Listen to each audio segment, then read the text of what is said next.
somebody loses from our decision, we can probably have a conversation and explain ourselves better. That we can do. But at times we have to make those decisions. It's inevitable. The more responsible roles you play, your personal life has to be relegated to that. This is the cost of leadership. Because if the leaders kept on thinking about themselves, then you will have corrupt countries. You will have leaders who will only use the power to empower themselves. So that means this is what we say when there are conflicts.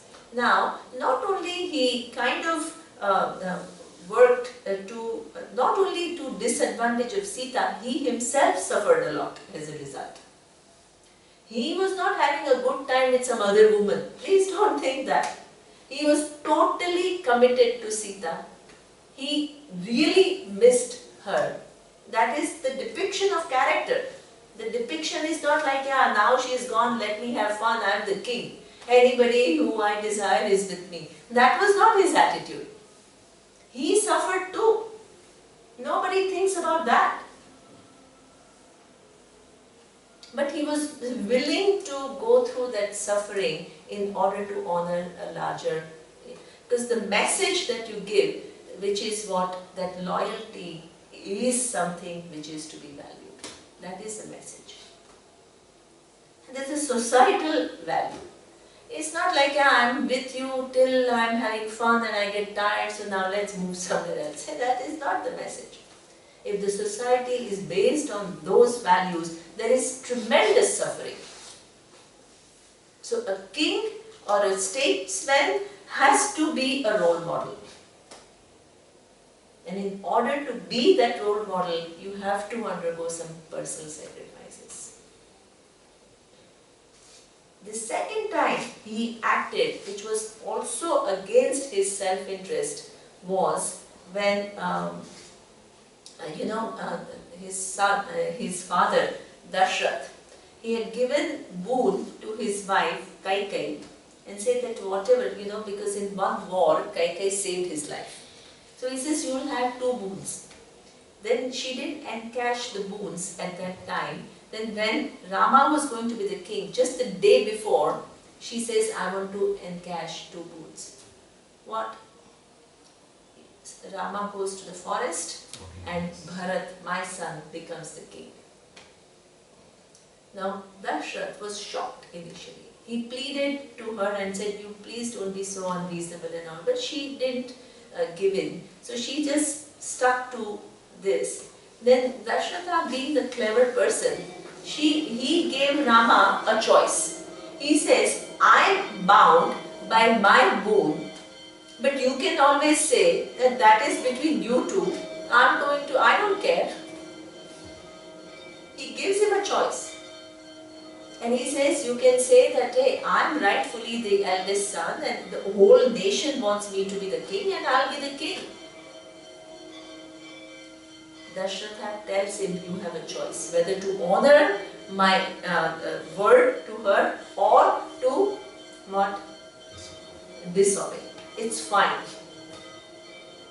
What would have been to the advantage of Rama? To disobey. But what does he choose? To obey. So that means a person is willing to undergo a lot of personal sacrifices to hold a larger dharma. Why he decided that? Because his father had given a word to his wife and he had no reason, a legitimate reason not to follow it. So therefore he chooses to go along with it, even though it works to his disadvantage. So that means the unpleasant situations, if you had tried to avoid the unpleasant situations for you, if you were at the center, you would have made what decisions? Favorable to you. Exactly the opposite decisions. So in dharma, you are not at the center. What? The well-being of everyone is at the center. When you have well-being of everyone at the center, you make right choices. Otherwise, you always skew everything to your advantage. So you can complete this thing with telling the situation for Sita. This was for me very interesting to hear you explain her role in this play. Her role in this play means? Yeah, because I found in this story, yes, her situation is the worst, or the most difficult. See, her situation is maybe difficult, but the thing is, she did not sit and cry. She also was very, of course there was emotion. See, one thing that Ramayana shows is both Rama and Sita show emotions. There is nobody who's acting like, oh, nothing affects me because I am Atma, and nobody does that. So that means emotions are shown by Rama several times. When Sita was taken away by Ravana, he's frantic. He goes and he asks the birds, he asks the plants, have you seen my Sita? Have you seen my Sita? It's not an emotionless robot who says, oh yeah, I will just go. It's not like that. He shows his love on n number of occasions. He's not afraid of showing demonstration of emotions. And she also shows her emotions towards Rama. Wonderful. Explicit expression of love. Explicit. Love, loyalty, faithfulness, all this is shown. Both, and even Sita goes through difficult times. What at the time, she could have easily, now Ravana was the king of Lanka, he was constantly offering her, you will be the main queen, you will have this, you will have that. And she would have said, oh, Rama, I don't even know whether he's going to come or not, whether he'll find me or not. She also is not afraid of going through difficulty. We make easy decisions in life. Here people are strong, they are not weak. You have to see that. In order to go through difficulties and stay with principles, you need a lot of strength. They don't depict them as weak characters. A weak character will break down, the weak character will be tempted.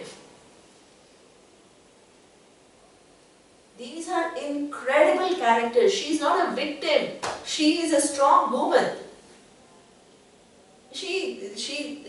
Second time when Rama asks her to again pass the test, she says, I'm not interested. I'm going back to earth. She doesn't yield. Even though she loves him so much. When through Love Kush, they find love and Kush. And then Rama finds out that these are his own sons. Then he immediately wants to, because he loves his wife. He goes back to Sita and says, now again, in order to show all the people around, you can do another test. Then I will take you back. She says, I'm not interested. She lives life with her own terms. Difficulties, if your criteria for decision making is avoiding difficulties, you are a weak human being.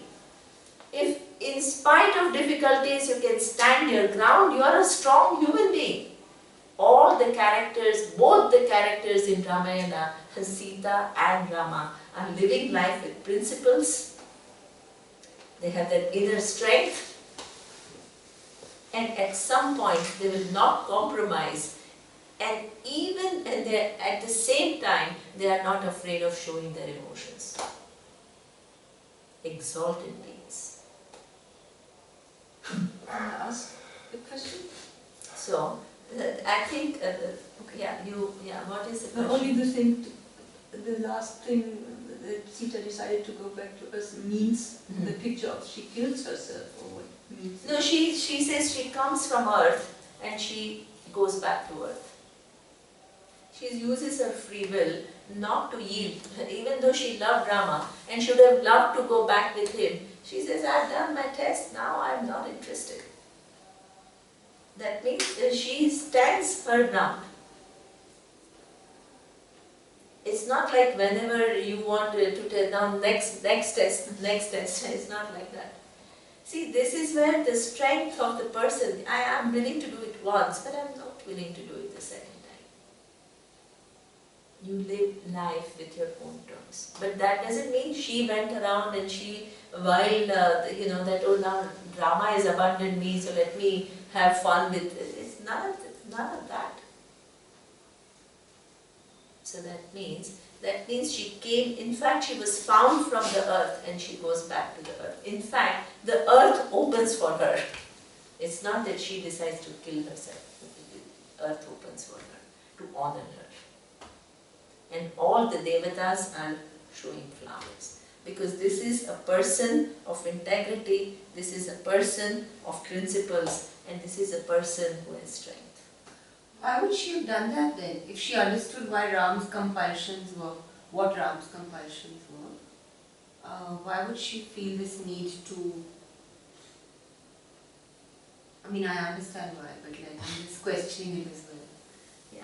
See, that's the thing. Also, what I feel is that the prarabdha is, in fact, Rama had done. So the way Ramayana works is, see, you again, it's just the time is over. Yeah. His mission is over and everything, she goes first, then Lakshmana goes, then Rama himself goes. So, because avatara comes For a purpose. for a purpose. True. So And by her children doing were that, older. exactly, the children were older. See, by showing that, you're showing a character, strength of a person. If she just again did it and again they lived happily after, then... So no happy ending. So that means that it is a happy ending, it depends how you look at it. If you see it as a demonstration of a strong character, then it's a happy ending. It actually See it represents, as- in fact, if you look at it as a death situation, it looks like separation of family.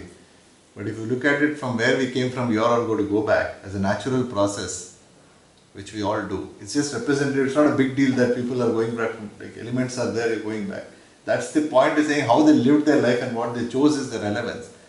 Eventually, everybody goes back as an incidental point there. I don't think we can take that as a big issue that she committed first, he committed. I think that Exactly. is not the point of view to be taken seriously. That's not the depiction. Depiction is we came from and she went back. That's a why and how is not a So question. the She mission done all is... her duties and she Exactly. fulfilled Exactly. all of So them. the time, yeah. So it was time to kind of Yes. realign to a, back to... Yeah, that's about it.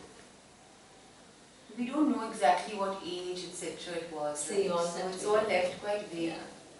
But here the point is, see, the point I'm trying to make is, unpleasant situation we have a tendency to Bypass. bypass.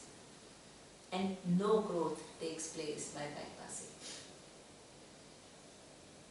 You have to deal with, stay, acknowledge, stay, and deal with the unpleasant. That is your growth. So this is what meditation gives you an opportunity to do. The whole big story is And the two words. connected to this verse, connected to this verse. And this is something that everybody has to, that's why, see how the Upanishads writes the terrible currents. The literal translation looks very funny. Exactly, It doesn't that's really true. convey what So it is. that is, yeah. But this is why you have to be careful in how, but this is how, it's a poetic language. And you have to read this poetic language and, say what it has to say. And coming back to the distinction between Brahmavit and Brahma Nishtha. So that means in order for you to have knowledge, one has to have sufficiently clear mind. That is non-negotiable. And all these processes have to be taken care of. Otherwise, it's just not possible. But there is a possibility that once the knowledge has taken place, as life goes on, you will still have what? Challenging situations. This is the example of Rama. And that even a wise person, there is no rule that it will only be all pleasant. It will have difficulties. Right? And in that difficult times, your alignment is tested. If in the difficult times, that means you can't say, oh, now I'm a wise person, so this is all mithya, so therefore a real wise person will not do it. This is what it's saying. If a pseudo-wise person can use it as an argument to again bypass, a real wise person, what will that person do? Deal with it. As situation and difficulties come, you are, why would you not? Tell me, why would you not? Why would you not what? Deal with situations. See, sometimes people use this knowledge to say, I am Brahman, I am awareness, and therefore, whatever is happening at the level of body and mind, I don't want to deal with. This verse says, even a wise person, after the knowledge has taken place, if there are things which are appearing, the person deals with it. Instead of saying, I am now limitless Atma. Doesn't do that. Even if the person has understood, the person still deals with it. Just as you deal with, when you have an injury, do you say, I have totally understood I am not the body, so now let it be, because I am very clear about the fact that this is not my body. Do you say that? I tried at the end. And it didn't work. Exactly. So that means, just as you don't do it, it's very natural that you will take care. And by doing that, you don't say that what my Atma is undergoing any change. That is the vision of wise person. By fixing the mind, Atma is not, you're not fixing Atma. That is the vision. But you're fixing the mind, and why not? Why not? This is what is said in the Upanishad. So that means, even for, there is with reference to the mind, as long as you're alive, as Swamiji was saying, you can always make it a little bit more refined. What is your cost? It's done out of freedom. In fact, you can put it the other way. In fact, he would even be more, let's say, in a position to deal with it. Yes. And a wise person knows this, it's a prarabdha which he has to complete. Yeah. I think it's not, it's a new subject, but Yeah. it is his prarabdha which he Yeah. has to complete in his life. Yeah. See, but the prarabdha can bring situations, but then you have to, here we are talking about the response. Responsive. See, situations arise, Welcome. but how you deal with it shows your what? Readiness to face the... Yeah, exactly. So in that sense, what seems so hard for us, what Surya is saying, is actually easy for a wise person, because the person operates from clarity. The person doesn't need to deny anything. If the person was in denial, the knowledge would not have taken place. So this is when, sorry you missed the first few things, so that's why there is a little bit.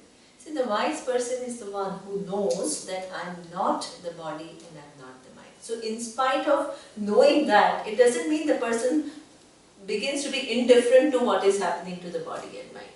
The wise person, even though the person knows that I am that awareness which has no limitation, doesn't mean that the person doesn't deal with this appropriately.